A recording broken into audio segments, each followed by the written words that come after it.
Zaporizhzhia. Zaporizhzhia. I still feel like I'm saying it wrong, but we will get that story Zaporizhzhia. soon. Yeah. Zaporizhzhia.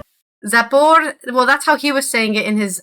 He was like, "This is how a Ukrainian would say it." So I'm like, I should probably say it how a Ukrainian would say it, not how I would, because I've been saying it wrong for years at this point. 3 years of this war, and I've been saying it wrong. This pronunciation's part of the show, man. We can't stop it now. That's true. That is the ending tagline. Let's roll our wheel for our first segue. In my first stories. We do need a song to go with this that plays. I like a little jingle. Put me to sleep at this point. Give me a mixed metaphor. We haven't had a metaphors all week, actually. So I think this is actually our first metaphor. I feel like we haven't done any. I don't know. Yeah. I'm not keeping a counter. Let's start with our first story, which is about Zaporizhzhia nuclear power plant supposedly getting power restored. This is from Kyiv, Ukraine, on AP News. Off-site power to Ukraine's Zaporizhzhia nuclear power plant, which has been occupied by Russian forces for nearly 4 years, is being restored after a month-long outage, officials said today, on the 23rd of October. Energy Minister Svetlana Gunchuk said that the damage to 750 kilovolt, that's a lot of volts, in Dniprovska transmission line linking the Russian-occupied plant to Ukraine's grid has been repaired, while work continues on the Feroslavna 330 kilovolt backup line that runs through Russian-held areas. The International Atomic Energy Agency said the repairs to Europe's largest nuclear power station were carried out under a local ceasefire. It has described the return of off-site power as a key step for nuclear safety. Russia and Ukraine forces established special ceasefire zones for repairs to be safely carried out, a rare case of cooperation between both sides, because they don't want to freeze to death this winter. Both sides are engaged constructively with the IAEA to enable the complex repair plan to proceed, Grossi said in a statement. Grinchuk said Ukrainian energy workers have repaired the plant's power lines 42 times since Russia's full-scale invasion in 2022. During that period, the facility lost external power and had to rely on emergency diesel generators on 10 occasions.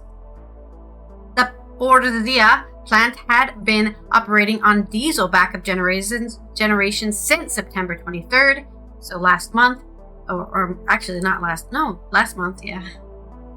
When its last remaining external power lines was severely attacked in Russia and Ukraine both blamed each other. You shot down the power line! No, you shot it down!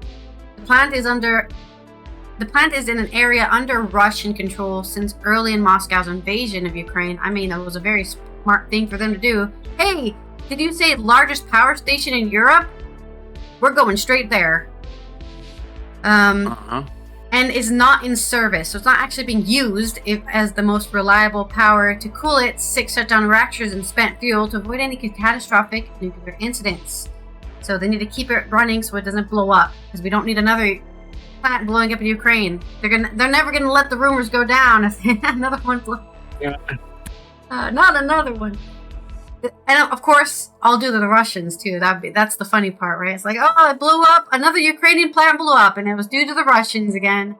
Grossi said Saturday that emergency diesel generators were designed to be the last line of defense to help nuclear power plants cool their reactors, but that their use was now an all too common occurrence. As long as this devastating conflict goes on, nuclear safety and security remains under severe threat. Today, we have some rare positive news to report. We are far from being out of the woods yet, Grossi said. So there's your news on the power plant, which is not going to blow up anytime soon.